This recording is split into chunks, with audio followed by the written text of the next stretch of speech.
عمران خان نے کہا تھا کہ اس نے کسی کو NRO نہیں دینا تھا،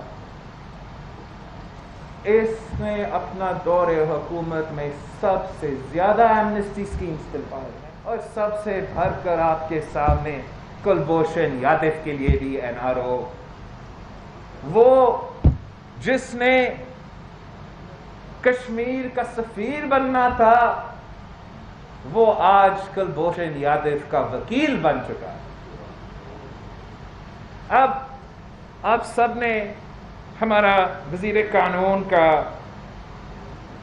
نیا شریف الدین پیرزادہ صاحب کا ناکام کوشش دیکھا اس آرڈیننس کا جسٹیفیکیشن دینا نیشنل اسمبلی کے فلور۔ یہ کہتے ہیں کہ یہ انٹرنیشنل کورٹ کے جو جورسڈکشن ہیں اس کی وجہ سے وہ یہ کام کرتے ہیں۔ ایک تو اگر میں ایک سیکنڈ کے لیے بھی یہ مانتا ہوں کہ آپ صرف اور صرف انٹرنیشنل کورٹ آف جسٹس کے لیے یہ کام کر رہے تھے، تو وہ انٹرنیشنل کورٹ آف جسٹس کا کام تو آرڈیننس سے پورا ہوا نہیں، آپ نے پھر کیوں اسلام آباد ہائی کورٹ میں جا کے اس کا ایڈوکیٹ کے لیے درخواست ڈالا ہے؟ حکومت پاکستان کا درخواست ہے، اس سوال کا جواب ان کے پاس نہیں ہے۔ یہ کہتے ہیں کہ قانون میں کہیں نہیں لکھا کہ ہمیں اپوزیشن سے بات کرنا تھا۔ جی بالکل، قانون میں کہیں نہیں لکھا ہے کہ اپوزیشن سے بات کرنا تھا۔ اگر آپ نے اپوزیشن سے بات نہیں کرنا تھا تو اپوزیشن کے بغیر پاس کر کے دکھائے۔ یہ قانون میں نہیں لکھا ہے کہ اپوزیشن سے بات کرنا ہے، لیکن آپ کا آئین میں لکھا ہے جب نیشنل اسمبلی سیشن چل رہا ہے آپ کو فوراً آرڈیننس کو پیش کرنا پڑتا ہے۔ نیشنل اسمبلی پاکستان میں 15 تک مل رہا تھا، یہ آرڈیننس میں 20 پہ لے آیا تھا۔ پھر نیشنل اسمبلی آف پاکستان جون میں بھی مل رہا تھا، سینٹ آف پاکستان بھی جون میں مل رہا تھا، مسلسل ہم مل رہے تھے۔ پھر جولائی میں بھی ہم مل رہے تھے۔ تو انہوں نے پاکستان کی کانسٹیٹیوشن کو وائلیٹ کیا ہے جب انہوں نے اس آرڈیننس کو حسم میں نہیں لے کیا ہے۔ اگر ہم مانتے بھی ہیں کہ آپ نے انٹرنیشنل کورٹ کا جورسڈکشن ماننا ہے، بھلے مانے، لیکن اس کا یہ نہیں مطلب کہ ان کا جورسڈکشن مانتے ہوئے آپ پاکستان کی آئین کے خلاف ورزی کر سکتے ہو۔ انہوں نے ایک پرسن اسپیسیفک قانون بنانے کی کوشش کی ہے۔ اگر ہم سے پہلے بات کرتے ہم ان کو سمجھاتے کہ پرسن اسپیسیفک قانون تو آپ بنا نہیں سکتے ہو۔ حال ہی میں سپریم کورٹ آف پاکستان نے ایک قانون جو پچھلے حکومت نے واضح اکثریت سے پاس کروایا تھا، اس قانون کو اس بات پہ اسٹرائک ڈاؤن کیا کہ پرسن اسپیسیفک لیجسلیشن نہیں ہو سکتا۔ اس سے زیادہ پرسن اسپیسیفک لیجسلیشن کیا ہو سکتا ہے کہ اس کا آرڈیننس کا سٹیٹمنٹ میں آپ نے کلبھوشن یادو کا نام لیا ہے۔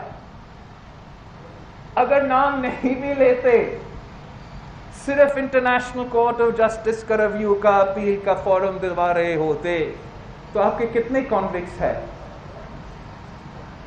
انٹرنیشنل کورٹ آف جسٹس کے قانون کے؟ تو یہ پرسن اسپیسیفک لیجسلیشن ہے، ان کا طریقہ کار غیر آئینی، غیر الیگل تھا، اور اگر دال میں کچھ کالا نہیں تھا تو اتنا سیکریٹو ہونے کا وجہ کیا تھا؟ آپ نے ہم سب سے کیوں چھپائے؟ یہاں تک کہ آپ نے پارلیمنٹ اور نیشنل اسمبلی سے کیوں چھپائے؟